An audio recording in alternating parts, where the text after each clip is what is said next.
Aujourd'hui, je vais parler de comment on peut avoir une éducation gratuite. Il faut bien sûr le temps pour mettre ça en place, mais j'explique dans la vidéo plus clairement. Une éducation gratuite et efficace, ça existe, mais ça ne se trouve pas dans des institutions. Dans des institutions d'éducation, l'éducation nationale, les universités, les écoles de commerce et d'ingénieurs, résident bien des problèmes, comme des cours trop théoriques, où les enseignants ne sont pas pédagogiques et donc l'enseignement n'est pas pédagogique non plus. Mais pourquoi? Je pourrais parler des trois institutions. Ici, je vais plutôt parler de l'université, qui est ma spécialité. À l'université, les enseignants ne sont pas des enseignants, comme dans le secondaire ou le primaire, sont aussi des chercheurs. Et ça veut dire qu'ils ont une double mission, et souvent une triple mission. En effet, être chercheur, c'est un métier compétitif, à plein temps. Être juriste et enseigner dans un UFR de droit aussi. Mais ils sont aussi parents. Même être parent, ce qu'une grande partie de ces enseignants sont, est une activité utile. Et je ne dirais jamais le contraire, mais extrêmement chronophage. C'est bien d'épargner à ses enfants d'être éduqués dans ce qu'il est des connaissances et de savoir-vivre par des animateurs qui sont majoritairement bien intentionnés mais souvent complètement incompétents, ou par la télévision, chose que bien des adultes trouvent irregardable aujourd'hui,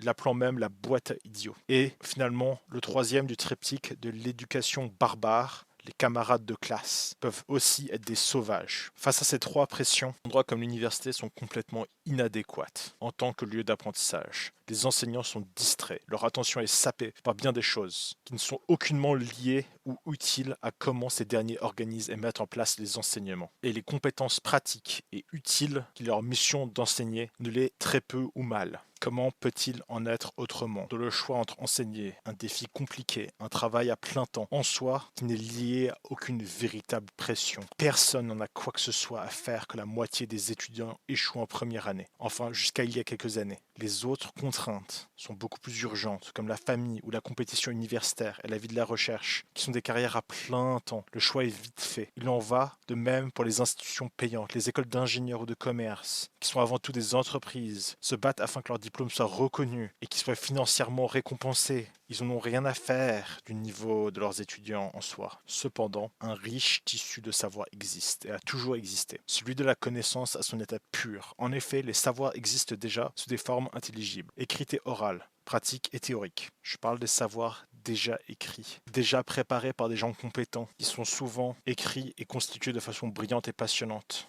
à lire, rempli de pédagogie et de sagesse, surpassant les ébats inintéressés d'un enseignant à moitié attentif, qui n'a au fond qu'une expertise tangente et théorique sur le sujet, et bien trop d'élèves en même temps. Aujourd'hui, le système éducatif est complètement obsolète. Sur Internet est disponible des ressources de meilleure qualité, en grand nombre, là où les livres étaient utiles et puissants, et il fallait prendre du temps pour les lire, chose qui requiert un effort que la population n'a jamais vraiment voulu faire, dans sa majorité. Les ressources Internet sont souvent si simples et si intuitives qu'il suffit de les écouter. La connaissance est si quantitative et qualitative qu'il est possible d'en apprendre des tonnes, avec un effort comparablement moindre à celui de n'importe quelle époque. L'information est disponible. Néanmoins, la capacité à se l'approprier est faible. La volonté de le faire, qui est en outre la capacité à faire ce que vous ne voulez pas faire pour votre bien, est très peu développée. L'on doit se poser la question si cela est faisable, si les ressources sont disponibles. Pourquoi les gens ne s'éduquent pas, malgré toutes ces facilités qu'il y a aujourd'hui? C'est parce qu'ils sont dégoûtés, parce qu'ils ont été forcés de faire des choses à l'école pendant une petite éternité. Comment peut-on avoir une haine des mathématiques sans en avoir fait? Simple, il s'agit d'avoir été forcé, contre son gré, à en faire n'importe comment par des gens violents, au moins en ce qu'il s'agit de leur langage, irrationnel, parce qu'ils sont corrompus par leur place hiérarchique, qui ne sont même pas compétents, parce qu'ils n'ont pas reçu une éducation à la compétence qu'ils sont supposés enseigner.